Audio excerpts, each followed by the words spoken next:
한번 참가해 주시면 좋겠네요. 자, 오늘 고전 미술 감상을 하는 그 작품은요, 지금 여기 화면에 나온 것처럼 산드라 보티첼리라는 이태리 분인데, 이분이 그린 비너스의 탄생이라고 하는 거의 600년 전에 그린 겁니다. 600년 전에. 그 고전적인 명화를 우리가 감상하도록 하겠습니다. 자, 먼저 어떤 그림이냐?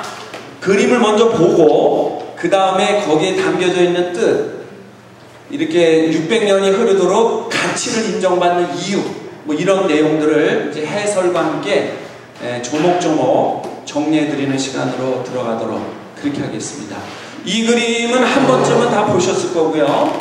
제 기억에는 초등학교 교과서에 이게 있었어요. 미술책에. 그래서 초등학교 다닐 때 이 그림을 보고 좀 깜짝 놀랐어요. 왜 그러냐면, 야, 이거 초등학교 미술책에 이런 그림은 좀 이해가 안 간다. 비너스라 그러면은 여자가 벌거벗고 있는 이런 그림인데, 이게 초등학교 미술책에 올라온다는 거는, 이건 좀 우리 한국적인 문화에서는 곤란하다. 이 정도가 올 정도로 충격적인 그림이지만, 이것이 전 세계적으로 인정받는 고전 작품으로 여겨지기 때문에 그 의미를 작품 해설과 함께 좀 살피도록 해보겠어요. 자, 이 그림이 어떤 그림인가를 먼저 그림을 보고 그 다음 이야기가 진행되는 것이 좋을 것 같습니다.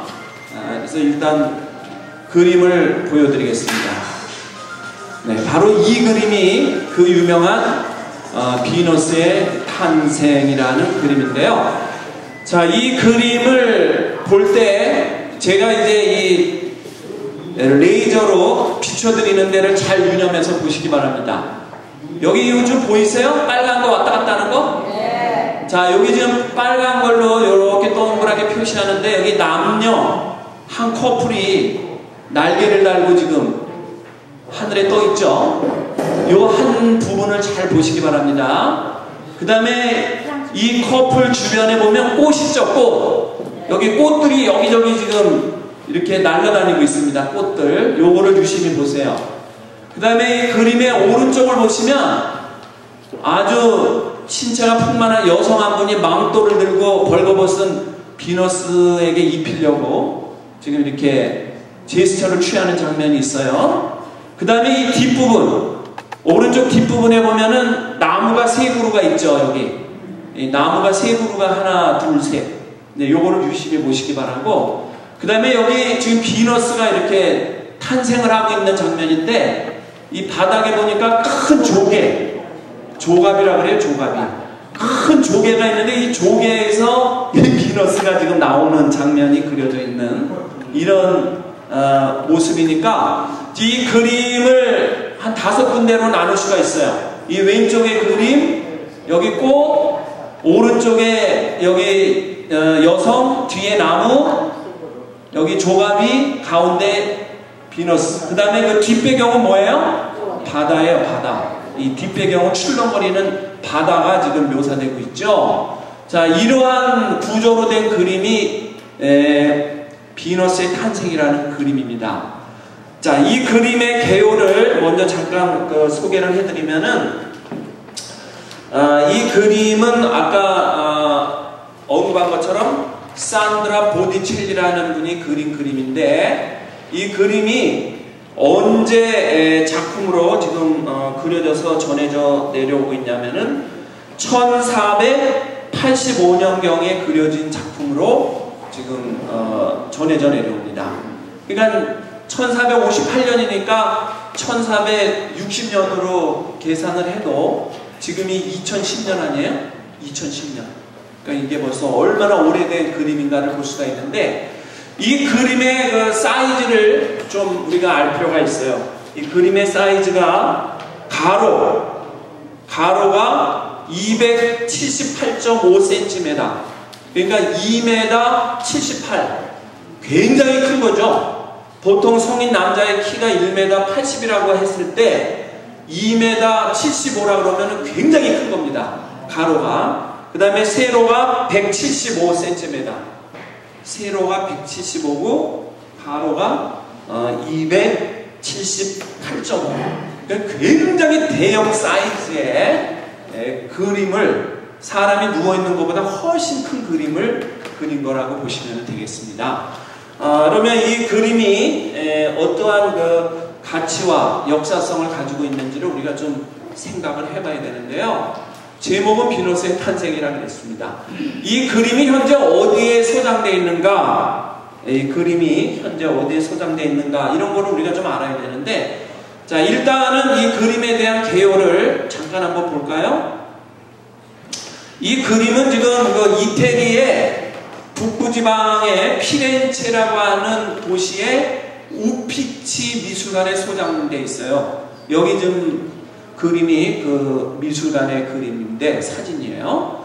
그래서 제가 2년 전에 그 유럽에 갔을 때 이 미술관에 갔어요. 이 피렌체 이 미술관에 갔는데 작품은 못 봤어요. 왜? 사람이 너무 많이 줄을 서 있고 입장료가 너무 비싸. 미술관 들어가는 입장료가. 왜냐면 줄 서야 되는 시간도 긴 일이니까 다른 데 가서 볼 시간을 뺏기고, 거기 볼 게 너무 많은데 주변에 그 그림 하나 보려고 한두 시간 서서 들어가가지고 그러면 다른 거 못 보거든요. 그래서 이제 그림은 못 봤고 이 미술관을 갔어요. 그 앞에 광장에 가서 사진도 찍고 그랬는데, 어쨌든 이 피렌체의 우피치 미술관이 현재 소장 중에 있습니다. 이 그림이. 그러니까 이 그림은 가격으로 따지면은 몇 억불이야, 몇 억불. 그러니까 한국 돈으로 하면 몇 천억 원인데, 이거는 나라의 보물이기 때문에 일절 아무도 손을 못 대도록 그 미술관에만 철저한 경호 속에서 지금 전시가 되고 있죠. 자, 이 그림의 개요를 한번 잠깐 봅시다. 원래 이 산드라 보티첼리의 본명은 알렉산드로 디 마리아노 필리페피라는 본명을 가지고 있어요. 근데 이제 그림을 그리면서 예명이 산드라 보티첼리로 바뀌었고, 이 산드라 보티첼리는 1445년에 피렌체에서 태어나가지고 1510년에 세상을 떠났으니까 65세를 이 땅에서 사셨던 분입니다. 그리고 이제 피렌체의 초기 르네상스 화가입니다. 근데 이 그림이 역사적으로 왜 이렇게 높이 평가를 받느냐, 그 이유를 알아야 돼요. 이 그림이 나오기 전까지는 어떤 그림이 전 세계의 미술계를 장악하고 있었냐면은 성화, 기독교에 관련된 그림, 기독교에 관련된 그림이 유럽의 모든 사회를 장악하고 있었습니다. 그러니까 기독교에 관련된 그림이라는 거는 뭐 마리아의 탄생부터 해가지고 예수님의 일대기, 부활 승천까지, 또 12제자들의 이야기, 또 최후의 만찬 해가지고 12사도와 예수님의 만찬하는 거, 이런 그림이, 또 천지창조, 우리가 잘 아는 그 천지창조라든가 이런 그림이 전 사회를 지배하고 있었어요. 근데 그 그림들의 특징은 전부 다 성스러워서 목까지 차오르는 옷을 입고, 그렇죠? 머리에는 또 장식물의 모자나 이런 관을 쓰고 아주 거룩거룩 근엄하고 장엄한 스타일의 그림이 그 중세시대를 전부 장악을 하고 있었습니다. 그런데 이 화가가 나오면서 벌거벗은 여성을 그려버린 거야. 그래서 이 르네상스라는 거는 뭐냐면은 본래 모습으로 다시 돌아간다는 의미가 있는 거예요. 르네상스는. 그러니까 아담과 하와가 벌거벗은 모습으로 창조가 돼가지고 에덴 동산에서 벌거벗은 모습으로 살았잖아요. 그런데 죄가 들어오면서 부끄러움을 알게 되고 옷을 입게 됐죠. 그 이후로는 옷이 몸의 장식구가 돼가지고 화려한 옷, 화려한 액세서리가 그 사람의 미를 만들어내는 요인이 돼가지고 계속 전해진 거예요. 오늘날도 마찬가지지만. 그런데 바로 이 산드라 보티첼리는 본래의 하나님의 창조의 아름다움, 우리가 생각하면서 글로 돌아가자. 하나님의 원래의 창조의 모습으로 돌아가자. 이러한 아이디어로 과감하게 이 그림을 그리게 된 거예요. 그러니까 흔히 말하는 누드화의 효시라고 보시면 돼. 예? 누드화의 효시라고 보시면 돼. 그전에는 이런 그림 그렸다가는 전부 감옥으로 가거나 재판을 받았다고 말이죠. 그래서 르네상스 그 초기의 화가로 이렇게 이제 명칭을 받아요. 그러니까 당시에는 별로 환영을 못 받았어요. 당시에는 별로 환영을 못 받고 후대에 평가를 받게 되는 거죠. 그리고 이 그림에 담겨져 있는 역사적인 의미가 그 나라나 또는 성서적으로나 뒷받침하고 있기 때문에 이 그림이 평가를 받게 되는 거고, 그리고 이 그림이 오늘날에도 뭐 여러 가지 면에서 회자되고 있습니다만은 그 당시에는 이런 카메라가 발달이 안 돼 있었어요. 카메라 발달이 안 돼 있었기 때문에 사람을 똑같이 그려내는 것이 잘 그리는 그림으로 평가를 받았던 거예요. 그리고 자기의 상상의 세계를 정확하게 묘사를 하되 실질적으로 추상적인 게 아니고 실질적으로 와닿게 그려야만 평가를 받듯이 됩니다. 근데 오늘날에는 사진 기술이 발달되어 있고 이런 영상 기술이 발달되어 있기 때문에 실물을 옮겨다 놓는 거는 가치를 못 받아. 왜? 사진으로 찍어내면 더 정확하고 영상을 찍어내면 더 정확하기 때문에 화가들이 그거 그려봤자 평가를 못 받아요. 그래서 오늘날에는 추상화, 구상이라고 그러죠. 구상. 생각의 세계를 형이상학적으로 표현해서 그리는 그림, 이런 그림이 인정을 받아요, 요새는. 그러나 이 시대에는 아까 말한 대로 이러한 미디어나 영상이 발달이 안 됐기 때문에 그대로 집어서 그려줘야 높은 점수를 얻었던 거예요. 그래서 우리 어르신들이 내노라는 미술관에 가보면 어떤 그림이 다 걸려있어요. 뭐 자화상, 자기 얼굴 그린 거, 응? 또는 뭐 어느 그 왕족을 갖다 그렸다거나 이런 스타일, 되게 인물화나 풍경화, 그거를 똑같이 그려냈을 때 평가를 받은 것들이 몇백 년 전 작품으로 지금까지 지금 전해져 내려오는 거죠. 그러나 오늘날은 그렇게 그림 그려가지고는 평가를 못 받아요. 시대가 달라. 그래서 이 미술도 사조가 있어요. 사조. 낭만주의가 있고 뭐 르네상스가 있고 인상파가 있고 후기 인상파가 있고 그 다음에는 신구상파가 있고 이렇게 자꾸 바뀌어. 이렇게 텀이 바뀌어가면서 그림의 사조가 바뀌는데 이 산드라 보티첼리의 그림은 바로 이 르네상스 시대를 여는 초기 작품으로 평가를 받기 때문에 유명한 거고, 피카소의 작품은 후기 인상파, 다시 말하면 생각의 세계를 그림으로 그리는데 이거를 사실적으로 그리는 게 아니라 추상적으로 그려내는 효시가 피카소예요. 그렇기 때문에 피카소의 그림을 우리가 보면 하나도 재미없어. 코가 귀에 걸려있고 하늘이 빨간색이고 입이 세모로 나 있고 말이야. 그러니까 피카소의 그림을 보면은 이게 무슨 그림이냐, 정신병자지, 이런 정도로 혼란을 야기하는 그림을 피카소는 그립니다. 그러나 피카소가 왜 세계적인 화가가 되느냐면 사실적으로만 그리던 세계를 타파하고 정신세계를 비구상, 형이상학적으로 그려내는데 효시가 됐기 때문에 피카소는 그 문을 연 화가예요. 그래서 평가를 받는 거예요.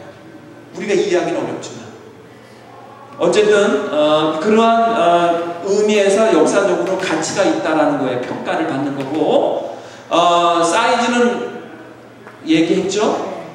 그리고 이분의 대표적인 그림이 이제 비너스의 탄생과 봄이라는 그 그림이 있는데, 이 그림이 르네상스의 정신을 가장 잘 요약해주는 작품이라 해가지고 높은 평가를 받고 있는 그런 그림으로 전해지고 있는데요. 프랑스에 루브르 박물관에 가니까 그거하고 비슷하게 똑같은 거 본 것 같은데 거기 네. 없어요?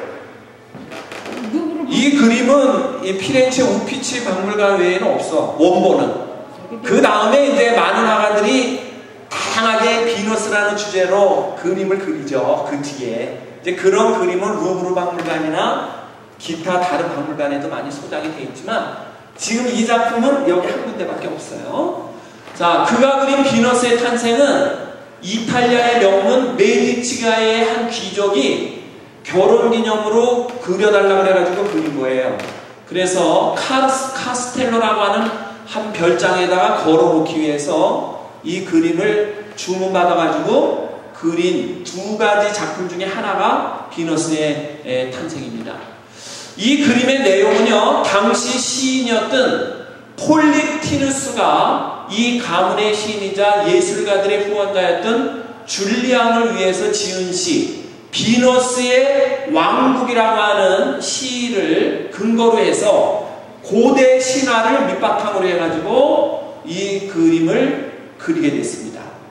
그래서 당시에는 성서 위주로 모든 그림이 그려졌었는데 이 샌드라 보티첼리가 그리스 신화를 중심으로 비너스의 탄생이라는 누부화를 그림으로 새로운 장을 열게 되는 그러한 의미가 있는 그림으로 평가를 받고 있다. 네, 이렇게 되고 있습니다. 여기서 우리가 한 가지 짚고 넘어가야 되는 게 있는데 비너스라는 말 우리 많이 들어왔잖아요.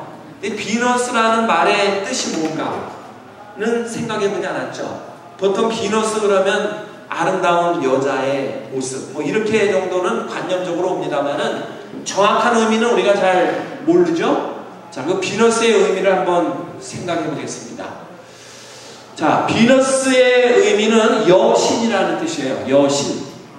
흔히 예쁘고 날씬한 여성들에게 부여되는 이미지로 여겨지고 있지만 원래 고대 그리스 신화의 아름다운 여신의 이름이 비너스였습니다.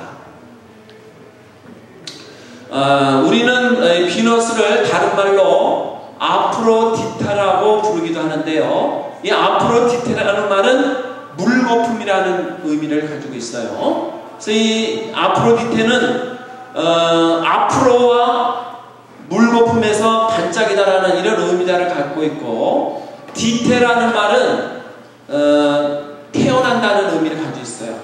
그렇기 때문에 이 아프로디테라는 데서 비너스가 왔는데, 아프로디테라는 말의 뜻은 물거품에서 태어났다, 이런 의미를 가지고 있는 것이 이제 비너스로 발전되는 그 어원이에요. 어원.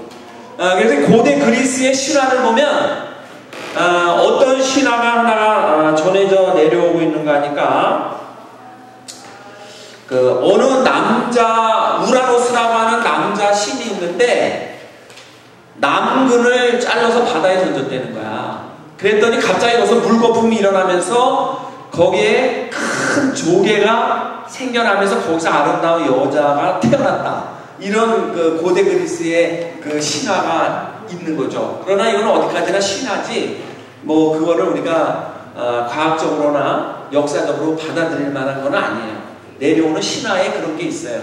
어쨌든 이 아프로디테라는 말은 물거품에서 태어났다라는 의미를 가지고 있다. 그러한 것을 우리가 상식적으로 좀 알아둘 필요가 있는데, 자, 그러한 의미를 생각하면서 그림을 다시 한번 보겠는데요. 이 비너스의 신화가 나오는데, 보세요. 우라노스의 남근이 달려 바다에 던져지면서 거품이 일고 그 거품 속에서 태어난 여신이 이제 비너스라는 신화로 고대 그리스에서 이제 전해져 내려오고 있다. 그래서 이 그리스어로 아프로디테라고 지칭되는 것은 거품에서 태어난 여인이라는 뜻이다 라는 것을 말씀을 드렸고요. 이제 그림을 다시 한번 보시고, 자, 이제는 이 그림을 아주 구체적으로 해설을 해드리겠습니다. 구체적으로. 아까 말씀했던 거를 잘 기억하세요. 자, 이 화면 왼쪽 상단에 남녀 커플, 그리고 그 주변에 꽃들이 있죠? 뒷배경에는 물결치는 파도가 묘사되어 있고, 오른쪽에 한 여성이 망토를 들고 이 비너스에게 옷을 입히려고 하고 있고, 그 뒤에는 나무 세 그루가 있다 그랬고요. 가운데 큰 조개죠. 조가 위에 아름다운 여자가 탄생하고 있는 이 종목을 잘 염두에 두시고 이제 그 첫 번째 항목으로 들어가서 감상을 해보겠어요. 자, 왼쪽의 두 남녀는 바람신이라는 것이죠. 바람신.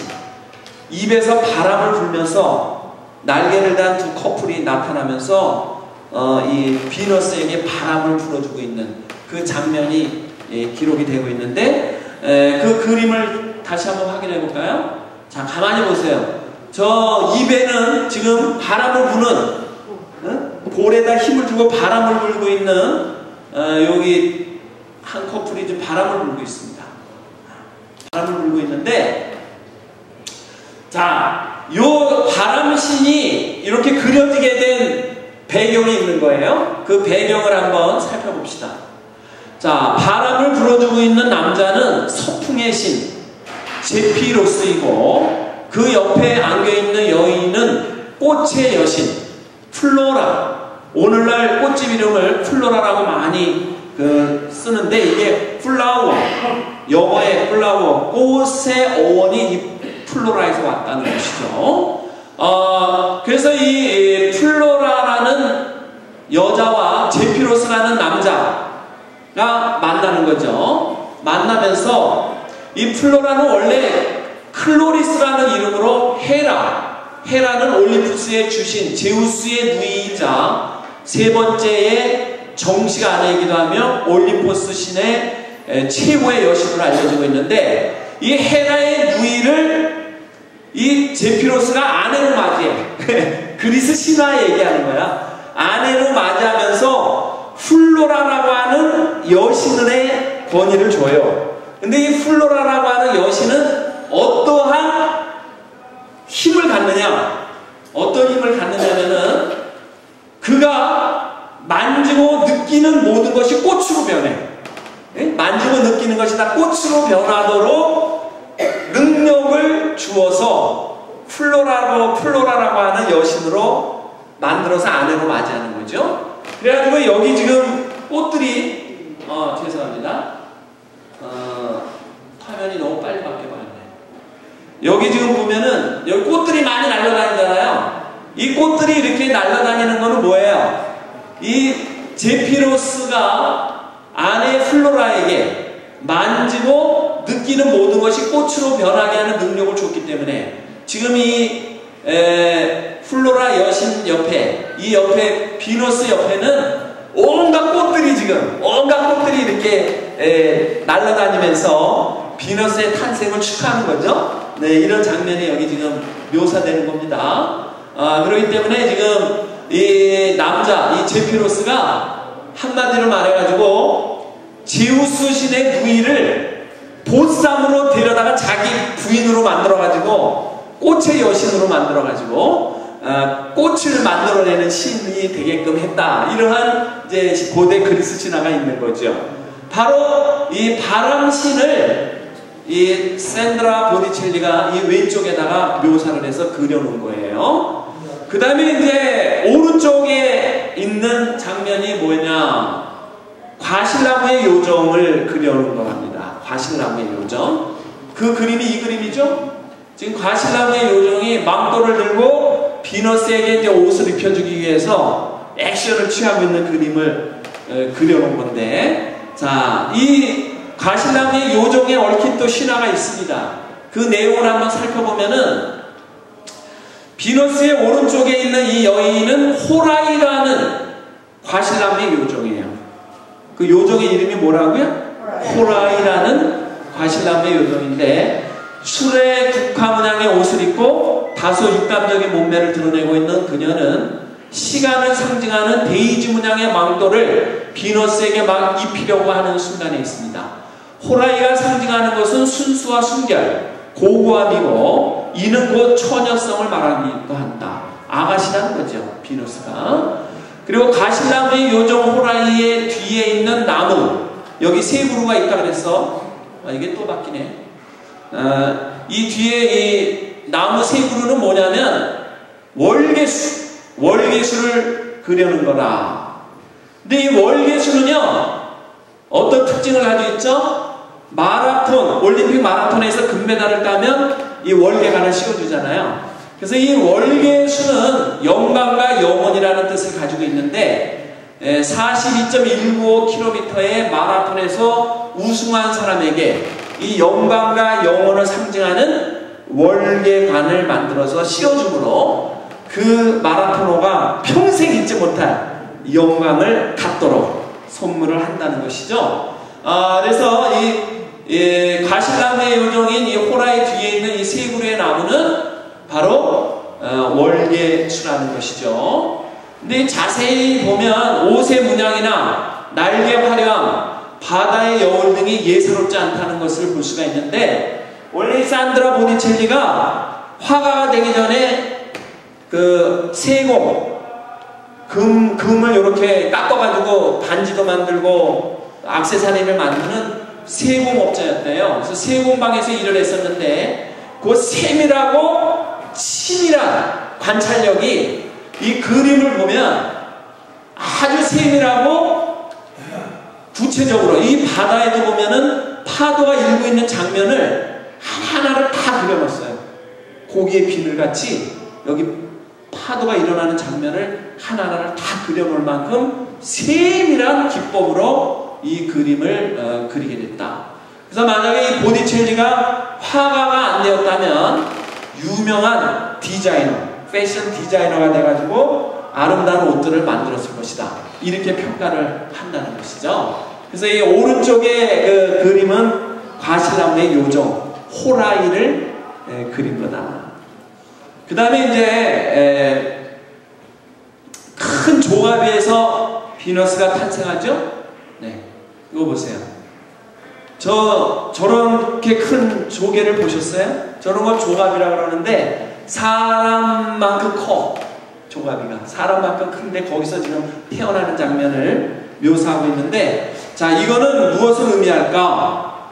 두 가지 의미가 있어요. 그리스 신화에서 나오는 이런 조가비에 대한 내용이 있는가 하면, 훗날 야고보 사도, 예수님의 제자 중에 야고보가 있는데 야고보 사도와 얽혀져 있는 또 새로운 전설이 이 조가비에 얽혀 있는데요. 그 내용을 한번 잠깐 보겠어요.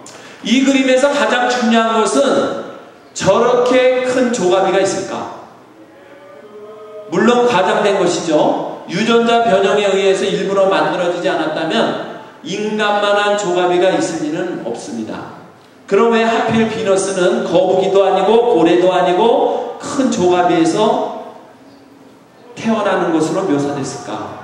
그 이유는 이 조가비는 은유적으로 여성의 생식기를 나타내고 탄생과 생명이라는 의미를 담은 일종의 자궁과 같은 역할을 한다고 하는 그리스의 신화가 전해지고 있다는 것입니다. 반면 주위의 거친 물결은 남성적이며 남성의 정자를 의미하는 메시지를 담고 있다. 이렇게 이 작품에 대해서 해설을 하고 있습니다.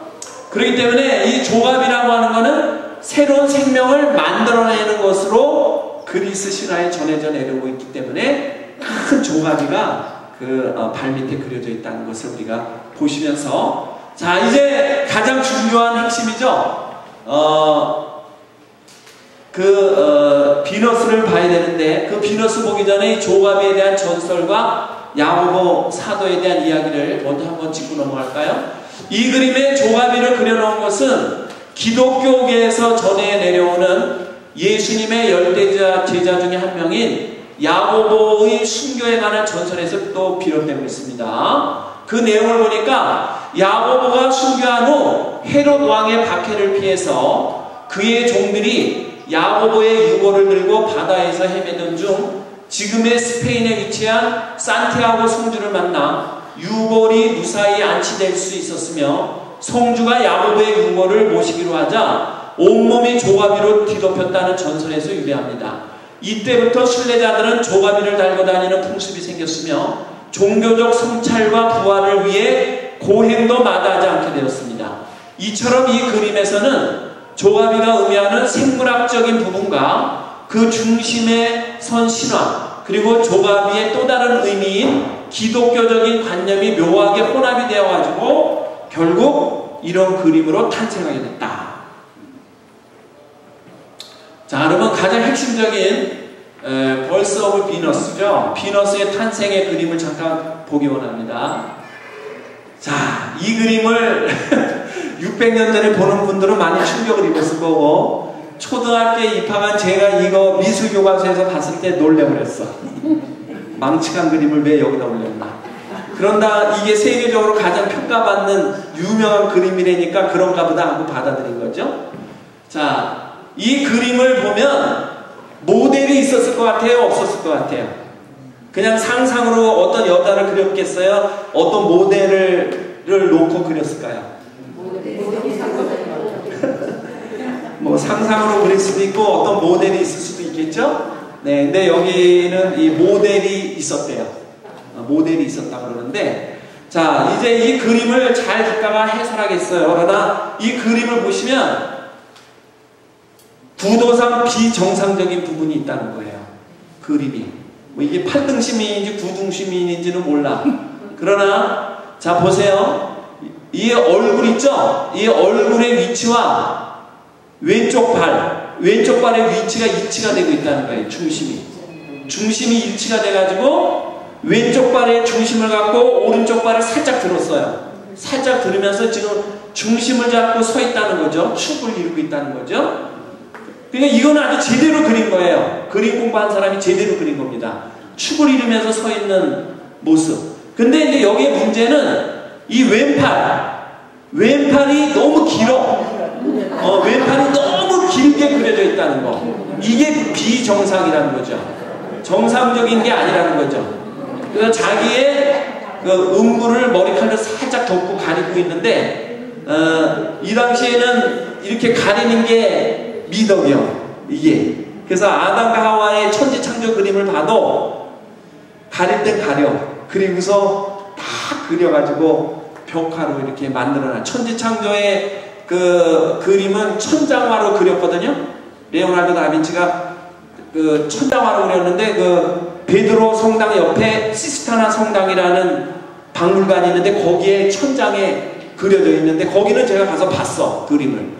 그래서 사진까지 찍어서 우리 홈페이지에 다 올려놨다고. 거기 이렇게 머리를 들고 보면 천지창조 내용이 쫙 그려져 있는데, 그 천지창조 때 아담과 하와의 모습도 이런 스타일로 그렸어요. 네. 자, 그러면 이 그림에 담겨져 있는 의미를 잠깐 볼까요? 자, S자형의 콘트라포스토 자세. 이는 코끝을 기준으로 중심을 잡고 있는 발의 끝과 일직선이 되는 자세를 말합니다. 한쪽 어깨는 올라가고 반대편 어깨는 내려오는 다소 부부정한 자세지만 역동적입니다. 대체로 고전적인 작품에서 드러나는 경향이죠. 그녀의 머리카락 색깔은 당시 유행하던 화사한 가발색이며 목이 삐딱한 것을 제외하고 꽤나 여성스럽습니다.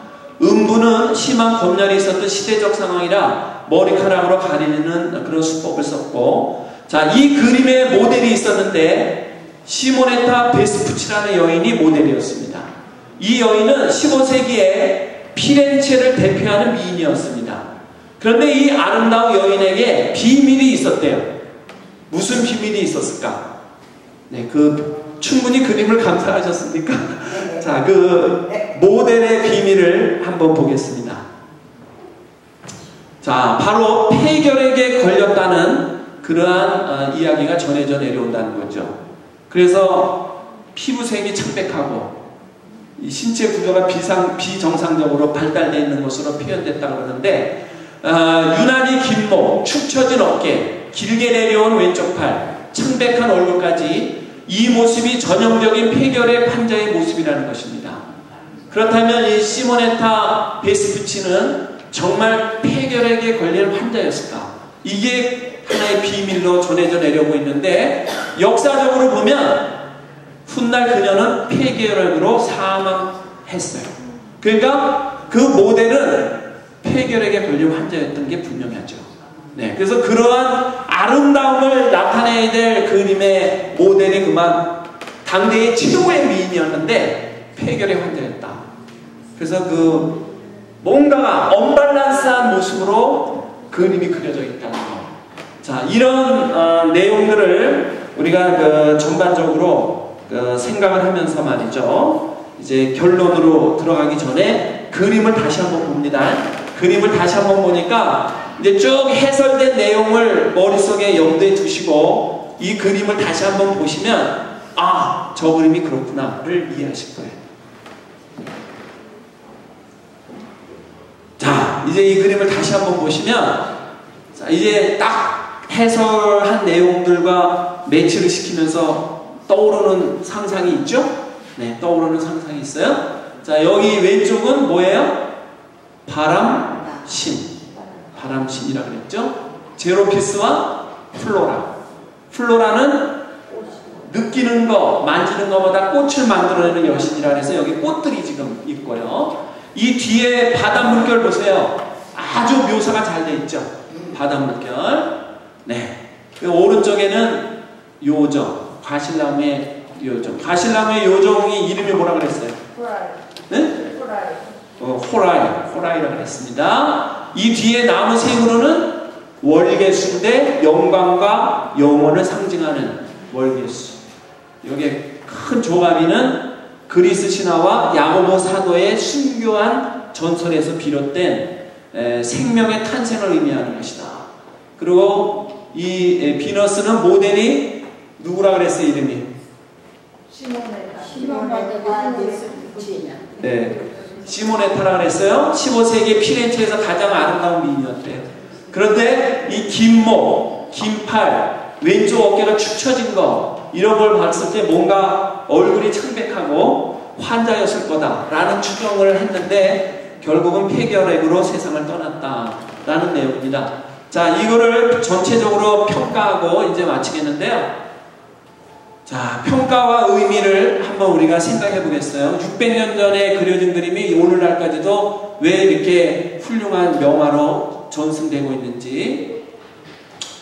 사실 이 그림을 좀 더 복잡하게 얘기하자면 훨씬 철학적이어야 한다. 저 그림의 배경이 르네상스의 기본 이념이자 바탕이었던 신플라톤주의 사상, 즉 기독교와 인문학을 통합하고자 했던 완전한 인문주의에 대한 바람을 담고 있다고 볼 수 있기 때문이다. 즉 이 그림은 하나님이 만들어 놓은 순수한 이성세계를 비너스라는 신화의 주인공 이름을 빌려 인문주의적인 관점에서 풀어놓은 것이라고 할 수 있다.